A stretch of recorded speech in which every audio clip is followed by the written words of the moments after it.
एकेकाळचे त्याचे खळाळत्या उत्साहाचे रूपांतर एका भयाण उदासीनतेत झाले होते.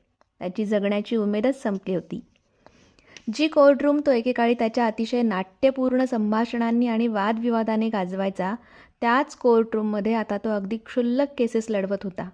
विरोधी पक्षाने घेतलेल्या हरकतीवर तो पूर्वी आकर्षकरित्या तासनतास वादविवाद घालायचा.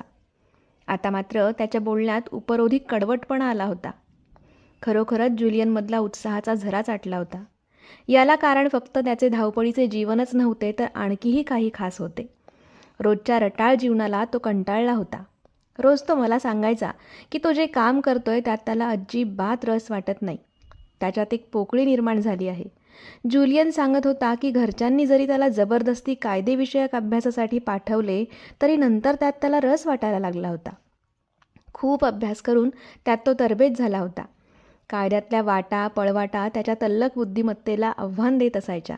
तो नुसताच एका श्रीमंत घरचा मुलगा नव्हता, तर त्याचं स्वतःचं असं एक अस्तित्व होतं, ध्येय होतं.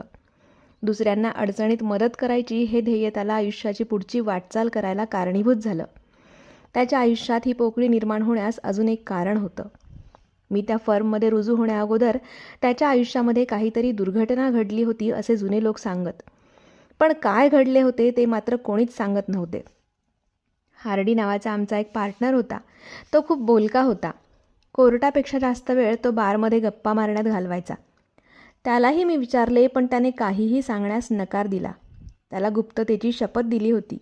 पण ही जी दुर्घटना ज्युलियनच्या आयुष्यात घडली होती, तीच त्याच्या आयुष्याच्या घसरगुंडीला जबाबदार होती. मला त्याला मदत करायची होती, कारण तो माझा नुसता सल्लागारच नव्हता, तर चांगला मित्रही होता. आणि हे सर्व घडलं सोमवारी सकाळी भरलेल्या कोर्टरूममध्ये, जिथे तो एकेकाळी खुनाच्या केसेस लढवत होता. तिथेच त्याला तीव्र हृदयविकाराचा झटका आला आणि तो एकाएकी कोसळला.